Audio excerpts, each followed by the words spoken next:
Une enquête d'opinion réalisée en 2023 par la fondation allemande Friedrich Ebert Stiftung indique qu'une très large majorité de citoyens maliens se déclarent satisfaits du régime de transition présidé par Assimi Goïta. Militaire et homme d'État du Mali, il préside le Comité national pour le salut du peuple du 19 août 2020 au 18 janvier 2021 et chef d'État du Mali du 24 août au 25 septembre 2020 à la suite d'un coup d'État, puis vice-président de la transition à partir du 25 septembre 2020.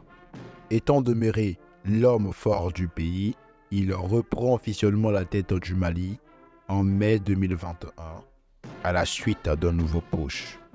Assimi Goïta naît en 1983.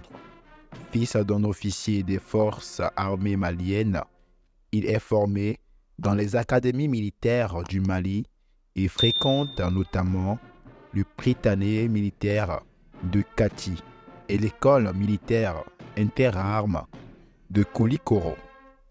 Il dirige les forces spéciales maliennes dans le centre du pays avec le grade de colonel. Il est ainsi confronté à l'insurrection djihadiste au Mali.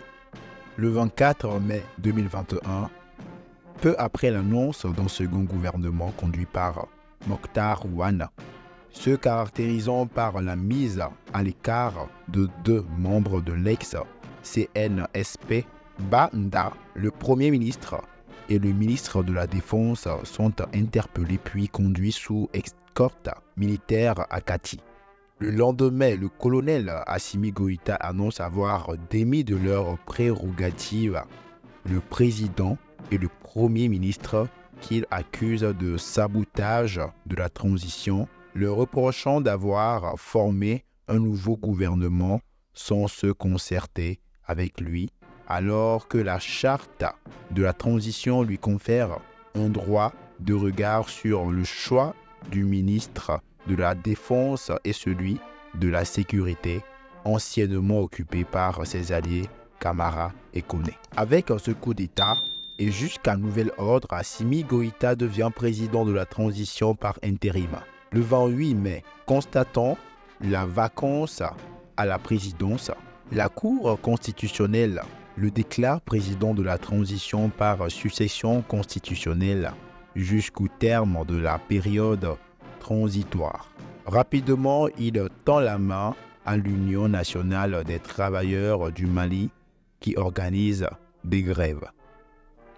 Le 28 mai, il annonce que la fonction de Premier ministre reviendra à la coalition d'opposition Mouvement du 5 juin, Rassemblement des forces patriotiques. Celui-ci désigne son chef, Kogel Kokala Maïga, pour prendre la tête du gouvernement, ce qui est effectif le 7 juin après la prestation de serment de Goïta à la Cour suprême.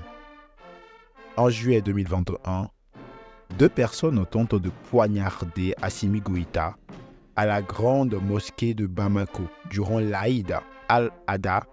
Après la cérémonie et alors que l'imam se dirigeait vers la sortie du lieu de culte pour égorger le mouton, le dirigeant n'est pas blessé.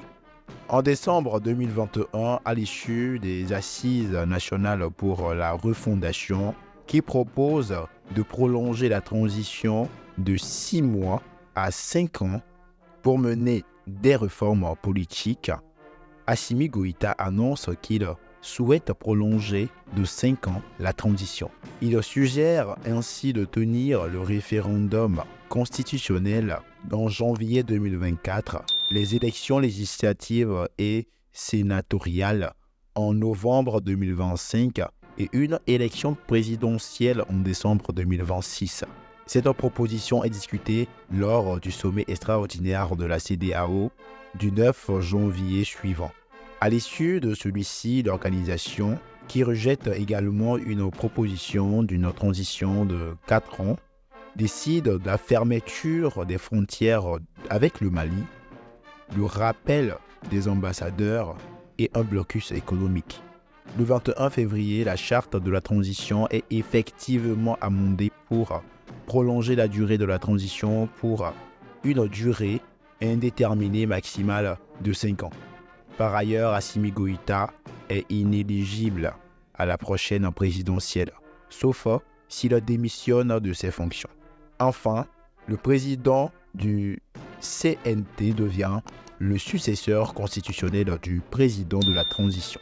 Le 21 août 2022, il nomme Abdoulaye Maïga Premier ministre par intérim pour remplacer Kogel Kokala Maïga, hospitalisé depuis le 10 août 2022. Le 14 juin 2023, le président russe Vladimir Poutine et le chef de la junte malienne, le colonel Assimi Goïta, se sont entretenus. Les deux dirigeants ont évoqué les relations sécuritaires et économiques entre les deux pays désormais alliés. Bamako demande surtout une aide en céréales et carburant auprès de la Russie. Aide qui a été tenue depuis ce fin janvier 2024. Le Mali vient de bénéficier d'un envoi massif de carburant offert par la Russie, son allié de poids face aux sanctions de la CEDEAO. Près de 25 000 tonnes de gasoil sont arrivées gratuitement fin janvier dans le port de Lomé au Togo. Pourrons-nous dire que le Mali se porte bien? Reste à savoir. Actuellement, avec les contraintes que la CEDEAO leur fixe, est-ce qu'ils pourront vraiment tenir sur la durée? Mais force est de constater que les citoyens maliens déclarent être satisfaits du régime de transition présidé par Assimi Goïta.